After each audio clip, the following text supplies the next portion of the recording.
ప్రపంచంలోనే అత్యంత సంతోషకరమైన రంగుల పండుగ ఒక భయంకరమైన మరణశాసనంతో మొదలైందని మీకు తెలుసా?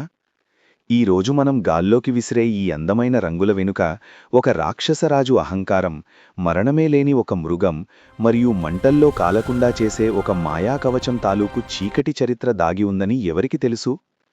చాలామంది హోలీ అంటే కేవలం రంగులు, నీళ్లు చల్లుకోవడం, స్వీట్లు పంచుకోవడం మాత్రమే అనుకుంటారు. కానీ అది నిజం కాదు. మనం ఆడుకునే రంగుల వెనుక రక్తం గడ్డకట్టించే ఒక మహా సంగ్రామముంది. ఒక తండ్రి తన కన్న కొడుకునే అత్యంత దారుణంగా చంపాలనుకున్న ఒక క్రూరమైన కుట్ర ఉంది. ప్రపంచ రూపురేఖలనే మార్చేసిన స్వచ్ఛమైన ప్రేమ కథ ఉంది.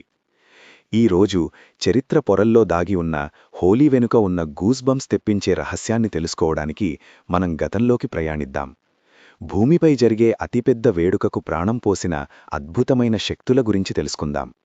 ఈ వీడియో పూర్తయ్యేసరికి మీరు ఆ రంగుల వైపు చూసే కోణమే పూర్తిగా మారిపోతుంది. అసలా రోజు ఏం జరిగింది? ఆ మంటల నుండి ఈ రంగులు ఎలా పుట్టాయి? ప్రతి సంవత్సరం చలికాలం ముగియగానే భారతదేశం ఆనందంతో వికసిస్తుంది. ఆకాశం గులాబీ రంగులోకి మారుతుంది. వీధులన్నీ నీలం, పసుపు రంగుల నదులుగా పారుతాయి.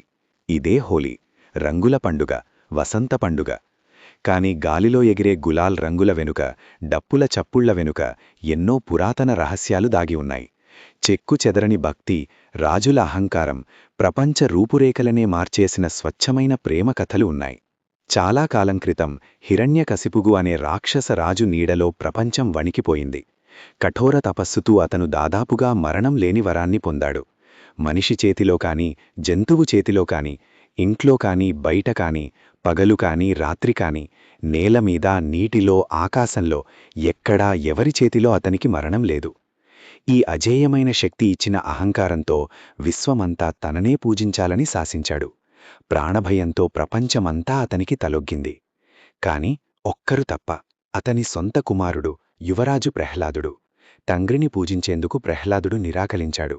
అతని మనసు, ప్రాణం పూర్తిగా సృష్టి స్థితికారుడైన ఆ శ్రీ మహావిష్ణువుకే అంకితమైంది. హిరణ్యకశిపుడు రగిలిపోయాడు. కన్న కొడుకే తనని ఎదిరించడాన్ని తట్టుకోలేకపోయాడు. ఆ పసివాడిని ఎన్నో చిత్రహింసలకు గురిచేశాడు. కొండలపైనుంచి తోసేశాడు, విషసర్పాలతో బంధించాడు, ఏనుగులతో తొక్కించాడు. కాని ప్రతీసారి ప్రహ్లాదుడు ఏ హాని లేకుండా ప్రాణాలతో బయటపడ్డాడు. అతని భక్తే అతనికి అభేద్యమైన కవచంగా నిలిచింది. పిచ్చివాడైన రాజు తన సోదరి హోలికను పిలిపించాడు. హోలిక వద్ద అగ్నిలో కాలకుండా కాపాడే ఒక మాయావస్త్రముంది.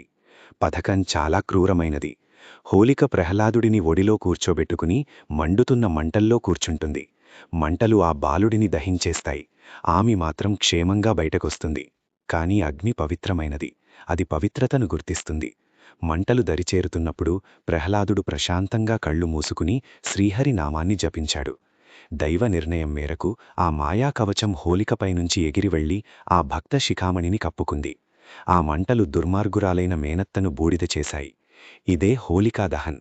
చీకటి ఎంత బలమైనదైనా సత్యమనే వెలుగు దాన్ని ఎల్లప్పుడూ బూడిద చేస్తుందని గుర్తుచేసేందుకే హోలీకి ముందు రోజు రాత్రి మనం ఈ పవిత్రమైన మంటలను వెలిగిస్తాం.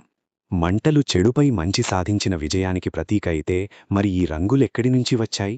దీనికోసం మనం అద్భుతమైన బృందావనానికి వెళ్ళాలి.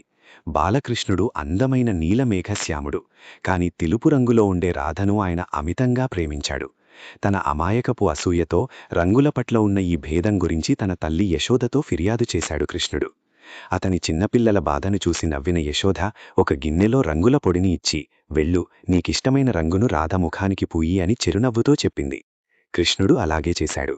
కృష్ణుడు సరదాగా రాధ ముఖానికి రంగులు పులమడంతో వారి మధ్య ఉన్న వర్ణభేదం చెరిగిపోయింది. ఈ దైవీకమైన, ఉల్లాసభరితమైన ప్రేమ చర్యే ఒక ఆచారంగా మారింది. హోలీ రోజు మనం రంగులు చల్లుకున్నప్పుడు మన మధ్య ఉన్న అడ్డుగోడలను బద్దలు కొడుతున్నామని అర్థం. ధనిక లేదా పేద, చిన్న లేదా పెద్ద, స్నేహితుడు లేదా అపరిచితుడు, హోలీ రంగుల కింద మనమంతా సమానమే. హోలీ కేవలం రంగుల పండుగ కాదు, అది మానవాళి కథ. అది ఒక క్రూరుడిని ఎదిరించిన చిన్న పిల్లాడి ధైర్యం, మన మధ్య ఉన్న భేదాలను చెరిపేసే దైవీక ప్రేమ, మన గత తప్పులను కడిగేసే వసంత ఋతువు వాగ్దానం. కాబట్టి ఈ సంవత్సరం మీరు గుప్పెడు రంగును చేతిలోకి తీసుకున్నప్పుడు మీ చేతుల్లో ఉన్న చరిత్రను గుర్తుంచుకోండి. హోలికా మంటల్లో మీ భయాలను దహించండి. కృష్ణుడి ప్రేమతో ఈ ప్రపంచాన్ని రంగులమయం చేయండి. అందరికీ సంతోషకరమైన హోలీ శుభాకాంక్షలు.